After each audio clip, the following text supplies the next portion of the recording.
오늘은 이제 그 레위기 강의 32번째 시간을 함께 갖도록 하겠습니다. 지난 시간에 이제 레위기 26장 말씀을 이제 함께 살펴보았는데요. 26장의 이제 마지막 마지막 부분을 오늘 이제 같이 살펴보도록 하겠습니다. 레위기 26장은요, 그 축복과 저주의 말씀이에요. 축복과 저주의 말씀인데, 이 비슷한 내용이 신명기 28장부터 30장에도 이제 기록이 되어 있습니다. 레위기 26장은 이제 출애굽한 1세대들에게 이제 주신 말씀이고요. 장소는 이제 시내산에서 이렇게 말씀하셨습니다. 그러나 신명기 28장부터 30장까지는 출애굽 2세대, 2세대죠. 40년이 좀 지난 뒤에 이제 모압 평야에서 가나안 땅에 들어가기 직전에 이제 또 하신 말씀이 되겠습니다. 이 두 그 내용의 이제 공통점은 뭐냐면 축복보다는 이제 저주의 말씀이 이제 더 많은 분량을 할애하고 있다는 이제 말씀이죠. 이것을 통해서 볼 때 이 사람들은 순종보다는 불순종하는 기질이 더 많이 있다 하는 것을 우리는 이제 생각해 볼 수가 있습니다. 그러나 하나님께서는 그럼에도 불구하고 우리 이제 하나님의 백성들이 복 받기를 원하신다는 거예요. 하나님이 원하시는 마음은 복을 이제 원하고 있는 것이지요. 그래서 이제 하나님께서는 이제 이 출애굽한 이스라엘 백성들에게요, 십계명이라고 하는 이제 율법을 주셨는데, 바로 이것이 이제 그 이스라엘 백성들을 이렇게 속박하고 억압하기 위해서 주신 것이 아니라 안전 울타리로 주신 거예요. 안전 울타리. 그래서 율법 안에 거하게 되면 하나님의 복을 이제 받게 되고, 이 울타리를 이제 벗어나면 이제 그 굉장히 위험한 거죠. 위험한 어려움을 이제 겪게 된다는 것을 얘기를 해주고 있습니다. 이 십계명은 이제 구원의 기준은 아니에요. 구원의 기준이 아니라 우리에게 이제 그 하나님 앞에서 이렇게 복을 받을 수 있고 또 이 풍요로운 삶을 이제 살 수 있다 하는 것을 이제 가르쳐 주는 그런 내용이 이제 되겠습니다. 그래서 하나님의 의로운 기준을 율법을 통해서 이제 알려주시는 말씀인 것이고요. 하나님과 함께했을 때 바른 관계를 맺었을 때에는 복을 주시고, 또 하나님과 불순종의 관계를 맺게 되면 이제 저주를 받을 수밖에 없다는 사실을 여기서 가르쳐주고 있는 내용이 되겠습니다. 26장의 이제 구조를 이제 잠깐 이제 말씀을 드리면 1절, 2절, 26장 1절, 2절 말씀은 이제 십계명을 이제 요약해서 설명을 해주고 있어요. 그래서 이제 세 가지로 요약해서 이제 얘기를 해주고 있는데, 첫 번째는 우상을 숭배하지 말라는 겁니다. 그리고 두 번째는 내 안식일을 지키라는 말씀이에요. 세 번째는 내 성소를 존중히 여기라. 그래서 이 그 하나님이 정하신 이 언약 안에 이렇게 거주하게 되면 하나님께서는 복을 내리실 것이다 얘기를 해주고 있고요. 반면에 이 울타리를 벗어나게 되면 너희들은 이렇게 그 위험한 상황에 처하게 될 것을 경고하는 그런 말씀이 이제 되겠습니다. 그래서 3절부터 14절까지 말씀은 이 법규에 순종했을 때 어떠한 복을 주시느냐 하는 내용을 여기에 기록하고 있는 거예요. 4절 말씀을 보시게 되면, 4절에 보시게 되면 어떤 복을 주시냐면 소출의 복을 주신다는 거예요. 이렇게 그 씨를 파종했을 때 그 수확물을 이렇게 증가되는 그런 복을 주신다 이렇게 말씀을 해주고 있고요. 그리고 5절 말씀을 또 보시게 되면 5절은 이제 풍요와 안정의 복을 우리에게 주신다는 것입니다. 그리고 6절 말씀을 보시게 되면 6절은 평화의 복을 우리에게 주신다는 거예요. 평화의 복을 주신다. 그리고 6절 후반절에 보시면 전쟁이 일어났을 때에 승리를 주신다고 하는 말씀이 되겠습니다. 그리고 7절 말씀에 보시게 되면 다산과 번영의 복을 우리에게 이제 주신다 이렇게 말씀을 해주고 있어요.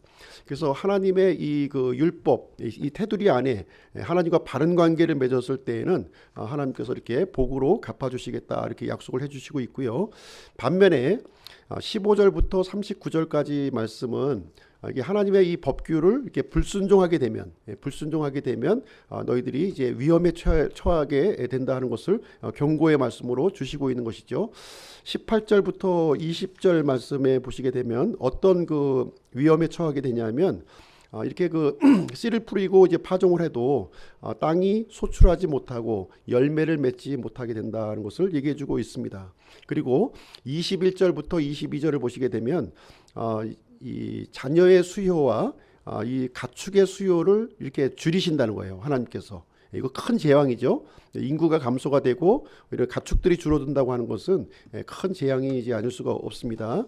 그리고 23절부터 26절 말씀을 보시게 되면 거기는 이제 어떤 그 재앙이 또 떨어지게 되냐면 칼과 역병이 이제 이렇게 돌게 되고 또 원수들의 통치를 이렇게 받게 된다고 하는 것을 또 경고를 해주고 있는 거예요. 그리고 27절부터 30절 말씀을 보시게 되면 거기에는 하나님의 징벌의 심판이 임하게 된다는 것을 얘기해 주고 있습니다. 그리고 마지막으로 이제 이 37절부터 39절 거기에 보시게 되면 이 악을 이겨낼 수 있는 힘이 이게 쇠약해진다는 거예요. 내가 이렇게 대항하고 싶어도 대항할 수 없는 그런 무기력한 상태에 빠지게 될 것을 경고를 해주고 있는데, 이 내용은 이제 지난주에 우리가 함께 살펴본 내용이 이제 되겠습니다.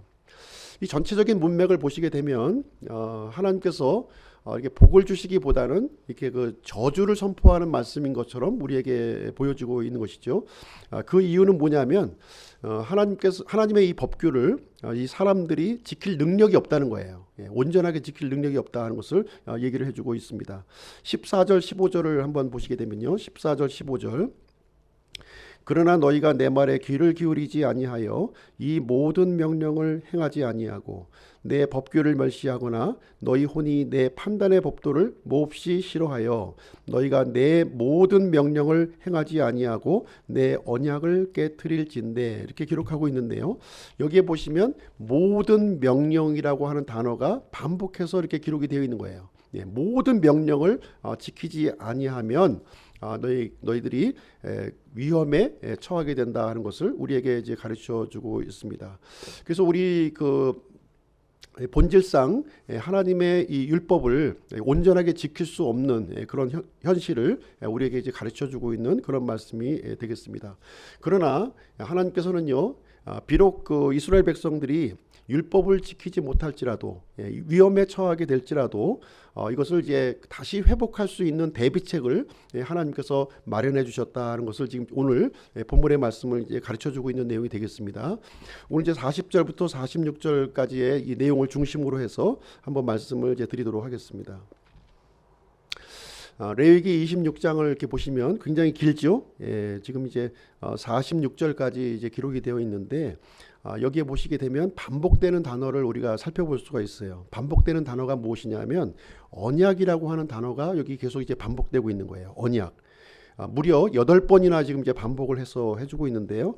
9절에 기록이 되어 있고 15절에 기록이 되어 있고 25절에 기록이 되어 있고 42절에는 무려 3번이 기록이 되어 있습니다. 그리고 44절에 한 번, 45절에 한 번, 이렇게 해서 8번이나 언약이란 단어가 여기에 이제 기록이 되어 있는데, 하나님께서는 분명히 말씀하시기를 율법이라고 하는 울타리 속에 있게 되면 너희들이 복을 받을 것이다, 이렇게 얘기를 하고 있습니다. 반면에 이 율법에서 벗어나게 되면 저주를 받는다는 거예요. 저주를 받는다는 것을 얘기해 주고 있는데, 그 저주를 받는다 할지라도 그럼에도 불구하고 하나님께서는 너희들에게 은혜를 베풀어 주시겠다, 이렇게 말씀해 주시고 있는 거예요. 은혜를 베풀어.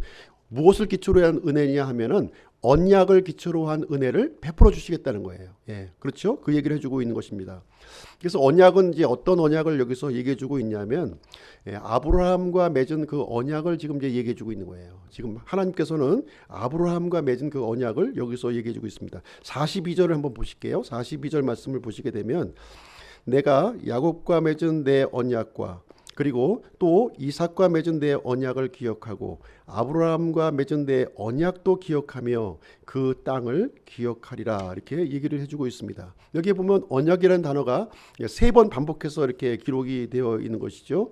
그리고 하나님께서 그 언약을 잊지 않고 기억하신다는 말씀이 또 2번이나 반복해서 기록이 되어 있습니다. 여기서 이제 야곱의 언약, 이삭의 언약, 아브라함의 언약은 같은 언약이에요. 지금 반복해서 지금 이제 하나님께서 말씀해주고 있는 것이고요. 이스라엘의 그 조상들과 맺었던 그 언약을 지금 이제 상기시켜 주시는 그런 말씀이 이제 되겠습니다. 그럼 아브라함과 맺은 언약은 도대체 무엇인가 하는 것을 이제 잠깐 말씀을 드리도록 하겠습니다. 그 배경이 되는 말씀은 창세기 15장에 이제 기록이 되어 있어요. 창세기 15장. 하나님께서 이제 밤하늘을 이제 바라보면서 저 하늘의 별을 이제 바라보라고 하면서 이제 아직 이삭이 태어나기 전이에요. 이삭이 태어나기 전에 너의 그 자손이 하늘의 별과 같이 이렇게 헤아릴 수 없는 숫자로 번성할 것을 이제 미리 말씀을 해 주셨습니다. 그 약속의 이 확증하기 위해서 언약을 맺어 주셨거든요. 언약을 맺어 주셨는데 어떤 언약을 맺어 주셨냐면 짐승의 사체를 이제 반으로 갈라 가지고요. 그 사이를 이제 언약의 당사자가 함께 지나가는 거예요. 함께 지나감을 통해서 그 언약을 이제 맺어주시는 그 장면이 이제 기록이 되어 있습니다. 그래서 아브라함은 이제 이 짐승의 사체를 이제 준비를 하게 되는데 3년 된 암송아지, 그리고 3년 된 암염소, 3년 된 순양, 그리고 산비둘기와 집비둘기를 이렇게 준비해 가지고 그것을 이제 반으로 갈릅니다. 갈라 가지고 있는데 이제 하나님께서 잠시 잠든 사이에 이 아브라함과 하나님이 같이 원래는 지나가야 되거든요. 그런데 하나님 홀로 이렇게 그 사체 가운데로 지나가는 모습을 여기서 기록을 해주고 있습니다. 이 내용을 이제 하나님께서 이제 언약으로 아브라함에게 언약을 이제 주셨는데 어떤 언약이냐면 이 자손에 대한 언약과 이 가나안 땅, 약속의 땅에 대한 언약인 거예요. 그 땅을 주시겠다는 약속을 이제 짐승의 사체를 두고서 이제 약속을 해주게 되었습니다. 이 약속을 한 지 이제 얼마만큼의 시간이 지났냐면 430년이 흘러간 거예요. 다시 말하자면 이제 임진왜란 때 이 하나님께서 하신 약속이 지금 이제서야 이제 성취가 된 거예요. 그래서 이스라엘 백성들이 이제 많은 이런 수많은 백성들로 이렇게 불어나 가지고 지금 시내산 앞에 지금 이제 모여 있는 그런 이제 상황이 이제 되겠습니다. 큰 민족으로 지금 이제 이루어지게 된 거예요. 그래서 하나님께서 이스라엘 백성 앞에서 이제 율법을 지금 이제 주신 거죠. 율법을.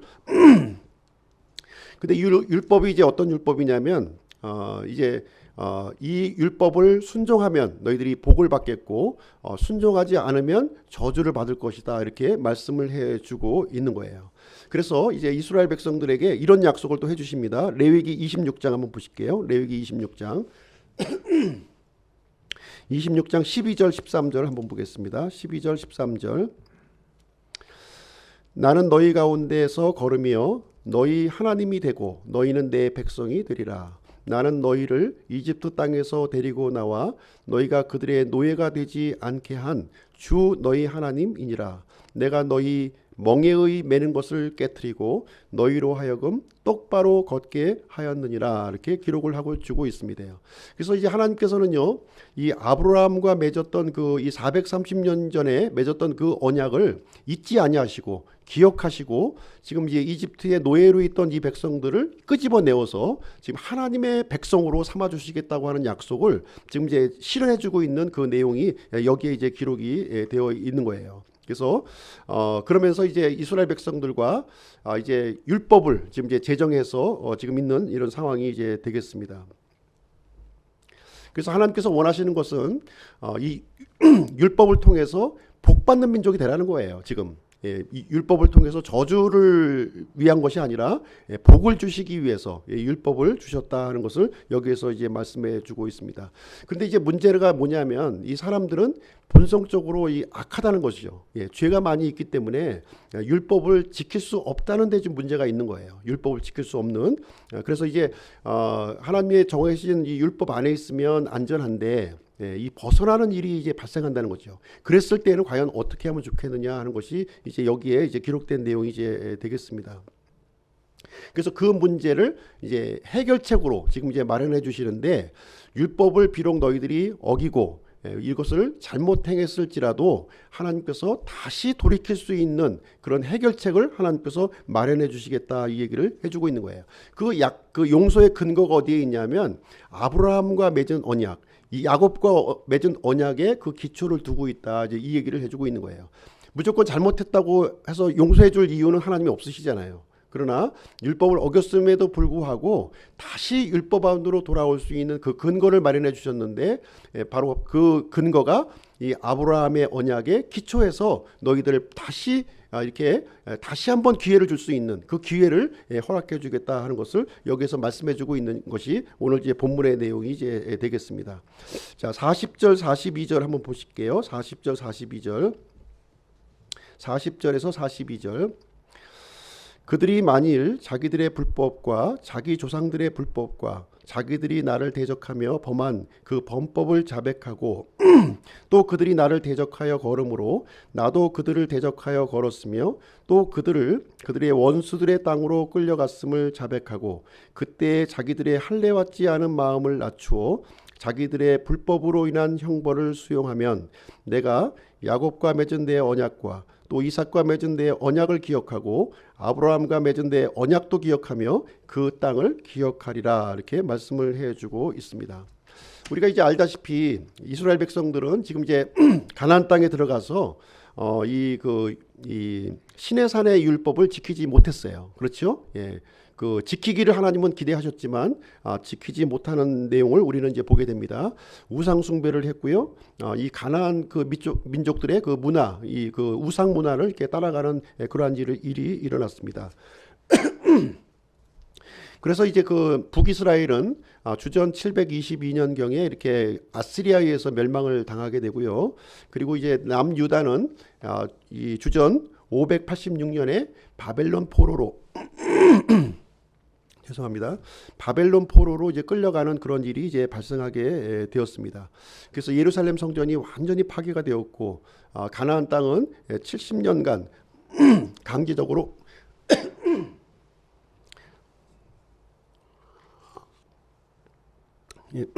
강제적으로 이제 안식년에 이제 들어가게 되는 것이죠.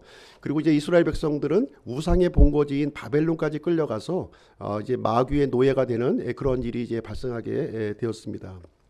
그래서 하나님께서는 이렇게 하나님을 대적하고 이렇게 이 우상 숭배를 하게 되면 원수들의 땅으로 끌려가서 이렇게 형벌을 받게 될 수밖에 없다고 하는 사실을 이스라엘 백성을 통해서 우리에게 알려주고 있는 내용이에요.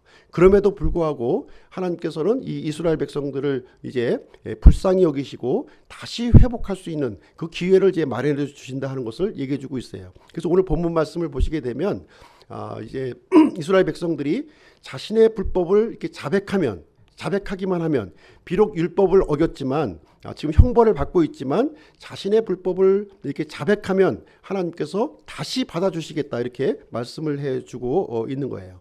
그래서 우리 사람들은 죄를 지을 수밖에 없는 존재잖아요. 어쩔 수 없이 육체를 입고 있는 한 우리는 죄를 짓고 살 수밖에 없는 그런 사람들입니다. 그러나 이스라엘 백성들에게 약속을 해주신 거예요. 만약에 이 불법을 자백하기만 하면 하나님께서 이렇게 긍휼을 베풀어 주시겠다. 다시 한번 긍휼을 베풀어 주시겠다 이렇게 말씀을 해주고 있습니다.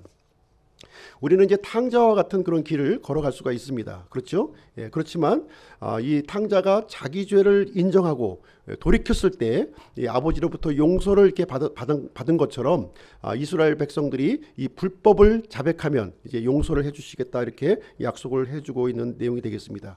두 번째로요, 이스라엘 백성들은요 이렇게 그 형벌을 받고 있을 때 할례 받지 않은 마음을 낮추라 이렇게 말씀해주고 있는 거예요. 할례 받지 않은 마음을 이렇게 낮추라는 거예요. 무슨 얘기냐면 형벌 가운데 있음에도 불구하고 여전히 이렇게 교만한 마음을 품고 여전히 딱딱한 마음을 품고 목을 곧게 하지 말라는 겁니다. 마음을 낮추라고 하는 것은 겸손하라는 거예요. 겸손한 마음을 품고 하나님의 은혜를 구하기만 하면 비록 율법을 어겨서 형벌을 받고 있을지언정 다시 거기에서부터 회복할 수 있는 기회를 주시겠다 이렇게 얘기해 주고 있는 거예요. 이집트의 파라오의 압제에서도 또 구출해 주신 이 하나님께서 너희들이 잘못한 것을 빌고 용서하고 오게 되면 다시 한번 기회를 주시겠다 이렇게 말씀을 해주고 있습니다. 그리고 세 번째는요, 자기가 받고 있는 이 형벌, 이 불법으로 인한 형벌을 수용하면은 이렇게 또 용서를 해주시겠다는 거예요.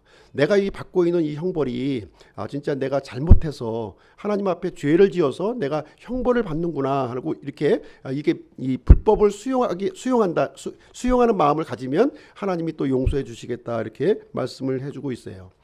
하나님께서는요 이렇게 행한 대로 갚아주시는 분이에요. 우리가 선을 행하면 선으로 갚아주시고 악을 행하면 악으로 갚아주실 수밖에 없는 것이 하나님의 성품입니다. 그래서 우리는 악을 이렇게 했을지라도 나의 이 불법을 이렇게 수용하면 하나님은 그것을 보시고 또 이 아브라함과 맺었던 그 언약을 기억하시고 그들을 다시 한번 이렇게 받아주시는 일을 진행하겠다 이렇게 말씀을 해주신 거예요. 그래서 예수님과 함께 십자가에 이 못 박힌 두 강도의 이야기를 보시게 되면 한 강도는 끝까지 자신의 죄를 인정하지 않았어요. 그러나 나머지 한 강도는 자신의 죄를 이렇게 인정하고 우리는 합당한 보복을 받는다 이렇게 자신의 죄를 이제 고백하는 장면이 거기에 나옵니다. 그러면서 예수님에게 이제 이렇게 이제 요청을 하죠. 주여, 주께서 주의 왕국으로 들어오실 때 나를 기억하여 주옵소서 했을 때 예수님께서는 그 영혼을 오늘 이제 너는 나와 함께 낙원에 함께 있을 것이라고 이렇게 약속해 주시는 장면이 기록이 되어 있다는 거예요. 그래서 이스라엘 백성들이 용서해 주는 하나님께서 용서해 주시는 근거는 뭐냐면 이 아브라함의 언약을 기초로 해서 근거로 해서 용서하고 마음을 낮추고 불법을 인정하고 자신의 범법을 이렇게 수용했을 때에는 이제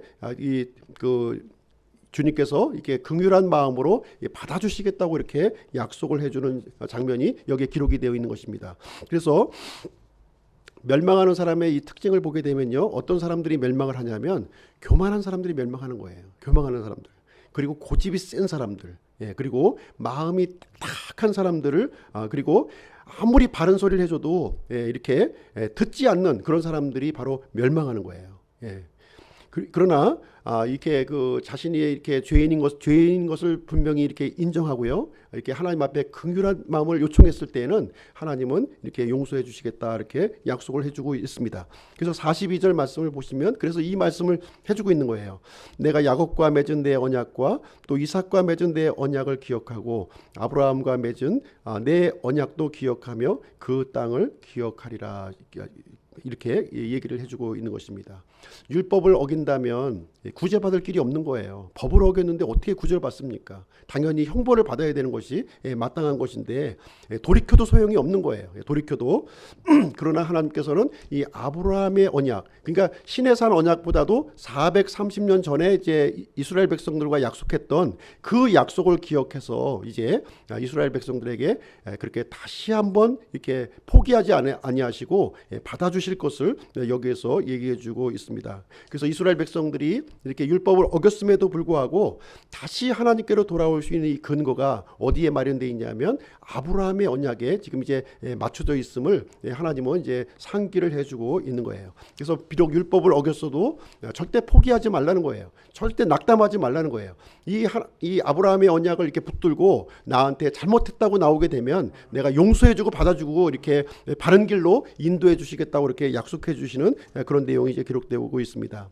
그래서 하나님은요, 하나님께서 이 사람과 사이에 맺은 이 언약이라고 하는 것은 이 사랑에 근거하고 있는 거예요. 이 언약은 이게 이 언약을 했기 때문에 잘못했으면 잘못한 것으로 이제 심판하시는 것이 아니라 다시 이렇게 구출해 주시는, 다시 회복해 주시는 그런 사랑을 근거로 해서 언약을 맺어 주시고 있다 하는 사실을 우리는 이제 기억할 필요가 있는 것입니다.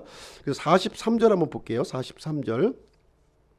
그들이 내 판단의 법도를 멸시하며 그들의 혼이 내 법규를 몹시 싫어하였으므로 그들이 그 땅을 떠났을 때에 그 땅도 그들이 없이 황폐한 채로 자기의 안식을 누릴 것이요 그들은 자기들의 불법으로 인하여 형벌을 수용하리라.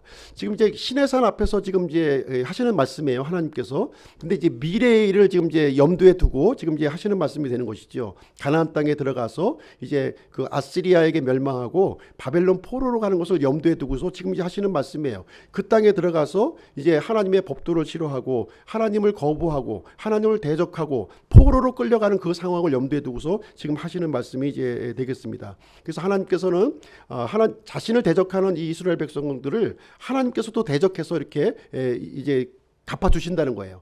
갚아주시는 그 내용을 우리에게 얘기를 해주고 있습니다. 그렇지만 하나님께서는 그러할지라도 이 백성들에게 아브라함의 언약을 기억하셔서 다시 회복할 수 있는 그 길을 마련해 주시겠다 하는 내용이 44절에 기록이 되어 있는 것입니다. 44절 보겠습니다. 자, 그 모든 것에도 불구하고 이스라엘 백성의 그 완악함과 그 이 범법함과 이런 그 이 잘못된 일에도 불구하고 그들의 원수들의 땅에 거할 때, 포로로 끌려갔을 때에 내가 그들을 버리거나 몹시 싫어하지 아니하여 아주 멸하지 아니하고 그들과 함께 세운 내 언약을 깨트리지 아니하리니 나는 주 그들의 하나님이니라. 이렇게 얘기를 해주고 있는 거예요. 하나님께서는요, 이스라엘 백성들은 하나님을 버렸어요. 하나님을 버리고 원수의 땅에 포로로 끌려갔지만 그럼에도 불구하고 하나님은 이스라엘 백성들을 여전히 놓지 않고 있다는 거예요. 여전히 놓지 않고 있다 하는 것을, 버리지 않고 있다고 하는 사실을 얘기를 해주고 있습니다.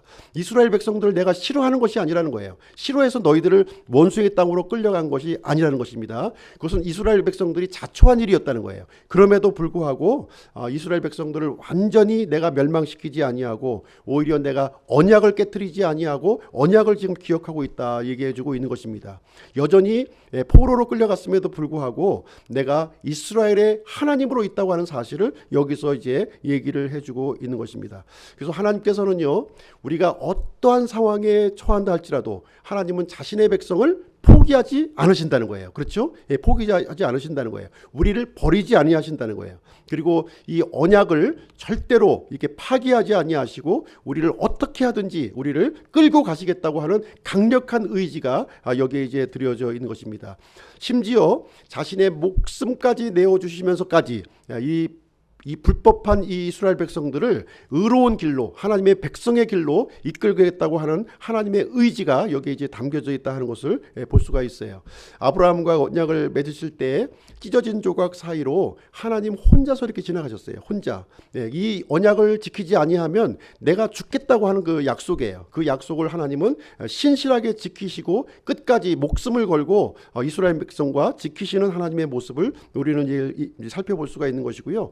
실제로 하나님은요, 자신의 목숨을 내어주시면서까지 이 언약을 지켜주셨다는 거예요. 그것은 어디로 나타났냐면 예수 그리스도의 십자가이고 그 희생의 결과로 우리가 나타났음을 우리는 이제 발견할 수가 있는 것이죠. 그래서 하나님의 언약은 끝까지 지키시는 분이라는 거예요. 끝까지 지키시는 하나님이시다 하는 것을 우리에게 얘기를 해주고 있습니다. 절대로 우리가 이렇게 불법한 가운데 있고 하나님을 대적하는 가운데 있을지라도, 원수의 포로로 잡혀간 상황에 있을지라도 우리를 포기하지 아니하고 여전히 우리의 마음을 낮추고 하나님의 긍휼을 의지하기만 하면 내가 거기서 이집트에서 너희들을 구원한 것처럼 그 이 원수의 땅에서 다시 너희들을 구출해 주겠다 하는 하나님의 강력한 의지가 되는 것입니다. 그래서 우리가 잘못하고 이렇게 범법을 행했을지라도 절대로 포기하면 안 돼요. 이 약속을 지키시는 그 하나님을 붙들고 그 하나님의 긍휼을 우리가 이제 그 의지하고 요청을 해야 된다고 하는 사실을 여기에서 얘기해 주고 있는 거예요.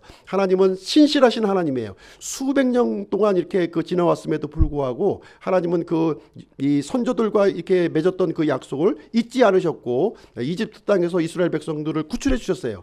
또 앞으로 이스라엘 백성들이 또 하나님을 대적해서 이렇게 이 죄를 짓는다 할지라도 여전히 하나님은 이스라엘 백성들을 사랑하시고 자신의 백성들을 사랑하시고 다시 그 약속의 땅으로 이끌어 주시겠다고 하는 약속을 해 주시고 있는 내용이 이제 되겠습니다. 45절 말씀만 보실게요. 45절. 오직 내가 이교도들의 눈앞에서 이집트 땅에서 데리고 나온 그들의 선조들과 맺은 언약을 그들을 위하여 기억하리니 이것은 내가 그들의 하나님이 되고자 함이니라. 나는 주니라. 이렇게 이야기하면서 이 강력한 이 하나님의 의지를 여기서 발동하고 있는 모습을 얘기해주고 있는 그런 내용이 이제 되겠습니다. 그래서 이 말씀은 언제 주셨냐면 바로 시내산에서 주신 거예요. 46절 보시겠습니다. 이것들은 주께서 시내산에서 자신과 이스라엘 자손 사이에 모세의 손을 통하여 세우신 법규와 판단의 법도와 법들이니라. 이렇게 얘기를 해주고 있습니다. 앞으로 이제 이스라엘 백성들이 이 율법을 어긴다 할지라도 절대 포기하거나 절대 낙담하지 말라는 거예요. 다시 하나님께 돌아오기만 하면 이제 회복할 수 있는 그 길을 마련해 주시겠다. 이렇게 약속해 주는 그런 내용이 되겠습니다. 그럼 이스라엘 백성들은요, 다시 율법으로 돌아오는 거예요. 이제 회개하고 돌이키면. 그래서 이제 성막에 나와서 하나님 앞에 희생 제물을 이렇게 드리게 되면 그 피의 제사를 하나님께서 보시고서 하나님은 다시 용서해 주시고 다시 그들의 하나님이 되어 주신다고 약속을 해 주신 거예요. 그래서 이스라엘 백성들은 이게 반복해서 피의 희생 제사를 드리게 되었다는 것이죠. 그럼 우리 그리스도인들은 또 어떻게 해야 됩니까? 그리스도인들은 이미 이제 예수 그리스도가 이 땅에 오셨잖아요. 이제 우리는 더 이상 짐승의 피를 가지고 하나님 앞에 나아갈 필요가 없는 것이죠. 어떻게 나가면 됩니까? 예수 그리스도의 피를 의지해서 우리는 나가면 되는 거예요. 이제 이스라엘 백성들은 아직 이 예수 그리스도가 오시지 않았기 때문에, 메시아가 오시지 않았기 때문에 반복적으로 피의 제사를 드려서 하나님과의 관계를 회복하는 일을 했다는 거예요. 근데 이제 우리 그리스도인들은 이미 예수님이 오셔서 십자가에서 대속의 사역을 완성하셨잖아요. 이제 우리는 어떻게 해야 되냐면 이제 예수 그리스도의 피를 의지해서 예수 그리스도 안으로 들어가기만 하면 하나님과 올바른 관계가 회복된다고 하는 사실을 우리에게 가르쳐주고 있는 것이 되겠습니다. 그래서 우리가 그 죄를 짓게 되면 어떻게 하면 됩니까?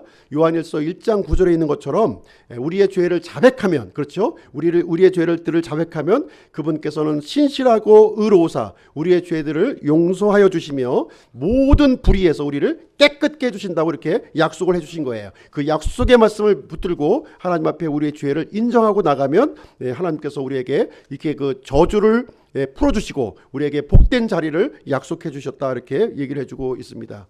그래서 오늘 본문 말씀을 통해서 우리는 하나님의 복을 받으려면 어떻게 해야 돼요? 하나님과 바른 관계에 놓여 있으면 되는 거예요. 우리가 이제 또 살면서 이렇게 또 잘못된 길로 이렇게 나갔을 때에는 다시 돌이켜서 하나님의 긍휼을 구하고 이게 하나님에게 이제 도움을 요청하면 다시 회복할 수 있는 기회를 우리에게 마련해 주신다고 이렇게 말씀해 주신 거예요. 그래서 하나님은 자신의 백성을 절대로 놓지 않으신다는 거예요. 잘못된 길로 갔다면 즉시 회개하고 돌이키면 하나님은 받아주시겠다, 이렇게 우리에게 약속을 해주고 있는 것입니다.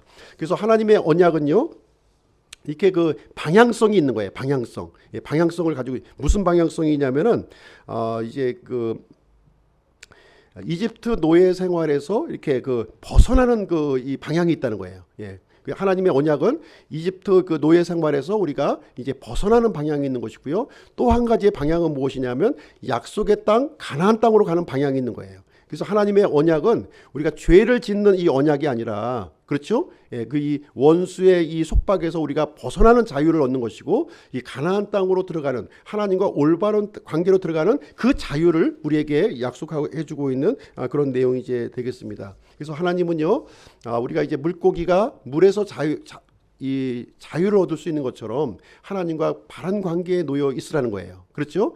기차가 철도 위에서 바른 관계를 놓여 있는 것처럼 이 하나님과 이렇게 바른 관계에 놓여 있을 것을, 이 바른 언약 관계에 놓여 있을 것을 우리에게 말씀해 주시는 그런 내용이 되겠습니다. 그래서 우리는 이 회복의 언약, 하나님께서 마련해 주신 회복의 언약을 우리가 붙들어야 된다는 거예요. 회복 언약을 붙들기만 하면 하나님은 이렇게 우리가 비록 형벌 가운데 있을지라도, 우리가 불법 가운데 있을지라도 우리를 건져 주시고 의로운 길로 우리를 인도해 주시겠다, 이렇게 약속을 해주고 있습니다. 그래서 우리가 비록 이제 범죄의 자리로 들어갈 수가 있는 것이죠. 하나님을 슬프게 하는 그런 자리에 놓여 있을 수가 있어요. 그렇지만 우리는 그것을 아는 순간 즉시 돌이키라는 거예요. 즉시 돌이키기만 하면 하나님은 거기에 대한 해결책을 마련해 놓으시고 우리에게 이 복을 누릴 수 있는 그런 자리로 우리를 약속해 주신다, 이렇게 얘기를 해주고 있습니다. 그래서 하나님의 백성들은 이게 목이 부드러워야 돼요. 목이 부드러워야 됩니다. 그래서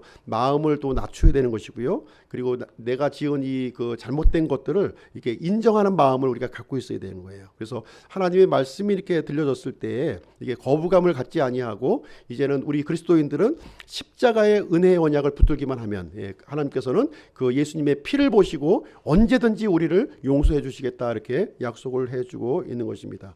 그래서 우리 신약 성도들은 율법으로 돌아갈 필요는 없어요. 이제 율법에서는 우리가 해방된 사람들이에요. 왜냐하면 예수님이 율법을 완전히 성취를 하신 거예요. 그래서 율법을 성취하신 예수 그리스도 안으로 우리가 들어가기만 하면, 예수님과의 관계를 회복하기만 하면 하나님께서는 우리에게 그 회복의 놀라운 은혜를 제공해 주신다고 하는 것이죠. 우리 삶을 회복해 주시고 우리의 영을 회복해 주시고 우리 육신의 그 얽어매었던 모든 이 마귀의 속박으로부터 우리를 이제 그 해방시켜 주실 것을 여기서 약속해 주고 있는 것입니다. 그래서 예수 그리스도를 통해서 하나님께서는 우리에게 진정한 회복을 이렇게 주시는 거죠. 이스라엘 백성들은 율법으로 이렇게 돌아올 수 있는 길을 마련해 주셨어요. 그러나 우리 그리스도인들은 율법으로 돌아가는 것이 아니라 예수 그리스도 안으로 이렇게 들어와서 하나님의 모든 복, 하늘의 신령한 복들을 충만하게 누릴 수 있도록 그 약속을 마련해 주시고 있습니다. 그래서 우리가 마음을 이렇게 그 딱딱하게 하고 목을 굳게 하고